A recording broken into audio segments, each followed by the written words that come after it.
Allez-vous. Bonjour, Monsieur Avesta. Eh bien, je vous remercie. Je suis très heureux de vous voir, surtout pendant cette période de fête. J'espère que vous aurez passé une bonne fête, un joyeux Noël. Merci. Puisque de toute façon, nous sommes en France. Évidemment, c'est pas notre fête à nous, c'est pas notre Nowruz. Mais enfin, finalement, c'est quand même une fête païenne. C'est une fête laïque et c'est une fête qui remonte, comme vous m'avez appris, déjà dans notre culture mitraïque. Le sapin. Exactement, docteur. Je vous félicite aussi votre carrière, surtout, et bien sûr votre femme qui est française, que vous le fêtez avec. Nous aussi, nous avons fêté Noël en famille. Et nous allons fêter aussi Nouvel An 2010, puisque comme vous venez de dire, c'est l'agenda et le calendrier que nous l'utilisons ici en France. Et surtout, c'est bien de partager la beauté et les fêtes avec le monde entier. Exactement, parce que quand même, cette fête chrétienne qui date enfin, depuis millénaires, c'est quand même dans une période très très jolie, que ce soit ici en Europe avec la neige et que nous avons eu le bonheur d'avoir il y a 3-4 jours ici à Paris, parce que c'est rare, mais même au Proche-Orient, avec le climat là-bas, quand même, il y a des millions, des centaines de milliers de croyants, de chrétiens qui vont à Bethléem, là où le lieu de la naissance du Christ. Exact. Mes chers amis, j'ai le plaisir et l'honneur de recevoir aujourd'hui, ce soir, ici et maintenant, Dr Manouchehr Razmara. C'est un très très cher ami pour moi et pour notre peuple, le peuple perse iranien. Dr Razmara, il est médecin, cardiologue et un homme politique. Et Dr Razmara était le dernier ministre de la Santé de Shah d'Iran et de Shahpour Bakhtiar, un ami très fidèle de Dr Bakhtiar qui n'est plus parmi nous. Et je suis honoré de recevoir aujourd'hui ici maintenant Dr Razmara, surtout que docteur, vous savez, depuis toujours, mes amis sur notre radio ici et maintenant, est diffusée sur 95.2 FM, oui. Et bien sûr ici et maintenant Point Info dans le monde entier. Il y avait beaucoup de questions concernant l'événement de cette année qui a commencé après les élections, que nous on dit la désignation iranienne depuis le mois de juin. Et comment vous voyez ça, puisque beaucoup de nos amis français, ils suivent les informations par les médias. Mais vous, comme un spécialiste, comme un homme politique, que vous êtes au courant de tout, depuis toujours, puisqu'il faut préciser également que Dr Manouchehr Razmara, mes chers amis, il est le frère d'un grand premier ministre iranien, le général Razmara. On dit en personne, c'est pas Bod Razmara. Le général Razmara, c'était un premier ministre indépendant, patriotique, et la qualité qu'il avait, il était indépendant, il n'écoutait pas la néocolonisation qui existait, qui existe toujours dans le monde, pour ça qu'il était assassiné. Il y avait un complot, et le général Razmara était assassiné, mais Dr Manouchehr Razmara, il a fait ses études ici en France, il est cardiologue, mais toujours, selon la tradition de sa famille, il a suivi le politique, c'était un homme politique, il est un homme politique. Tout à l'heure, surtout avant qu'on commence notre émission, il était invité de notre chaîne Pars TV et Mer TV depuis Los Angeles. C'est-à-dire c'est un homme politique qui toujours, on a envie de l'écouter et ses analyses sont très intéressantes. Alors, selon vous, Dr Razmara, comment vous voyez déjà le départ de la révolte et de la jeunesse iranienne depuis le mois de juin?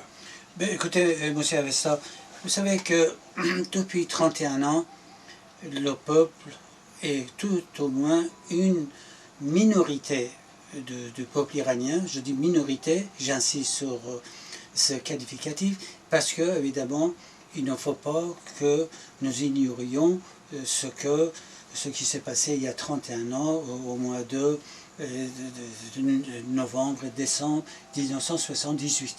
C'était le peuple iranien, évidemment.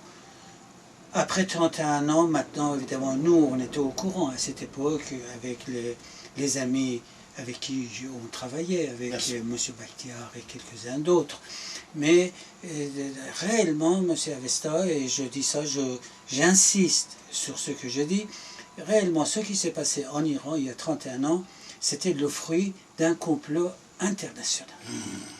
Réellement un complot international. Vous pensez? Ça, c'est, je suis sûr et certain. Évidemment, il y avait le peuple qui est sorti, mais vous savez, pour manipuler un peuple, et surtout un peuple. Et vous savez, le défaut, la faute de l'ancien régime, c'est que, au cours des dizaines d'années, le régime du Shah défunt a gardé le peuple profond dans l'ignorance.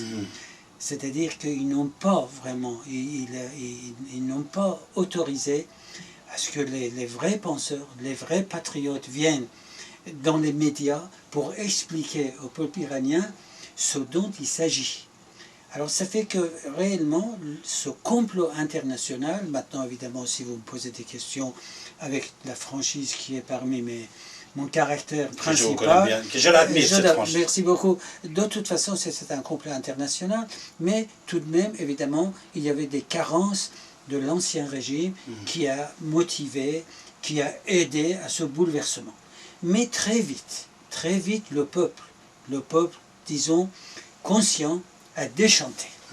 Alors ce que vous voyez aujourd'hui, c'est le fruit de 30 années de carences, de crimes, de pillages, et vraiment ce que l'Iran est arrivé à ce point, un pays qui est riche, un pays qui a tout le potentiel pour que le peuple soit quand même heureux, qui bénéficie vraiment de conditions de vie acceptables, honorables, voyez-vous, à l'heure actuelle, plus de 46% d'Iraniens vivent en dessous de seuil de la pauvreté. Et d'autre part, vous voyez tous les crimes que ce régime commet depuis 30 ans. Remarquez, M. Avesta, que de toute façon, ce régime n'avait rien, aucune idée constructive. C'était un régime obscurantiste. C'était un régime, vraiment, un genre de régime fasciste et religieux, ce qui est pire que le fascisme. Voyez-vous ? Ce que nous avions œuvré avec les amis politiques et surtout avec vraiment inoubliable ce grand homme que fut M. Bakhtiar, nous œuvrions pour un État laïque. C'est surtout ça qui était très je reste toujours, je suis vraiment un adepte, un compagnon fidèle de M. Bakhtiar et son programme. Je pense que l'Iran futur serait un Iran démocratique et laïque. En disant laïque, évidemment, toutes les religions sont respectables. Dans leur temple. Dans leur mosquée, ou dans leur église, ou chez les bouddhistes, leur foyer. C'est-à-dire que la religion, c'est une affaire personnelle.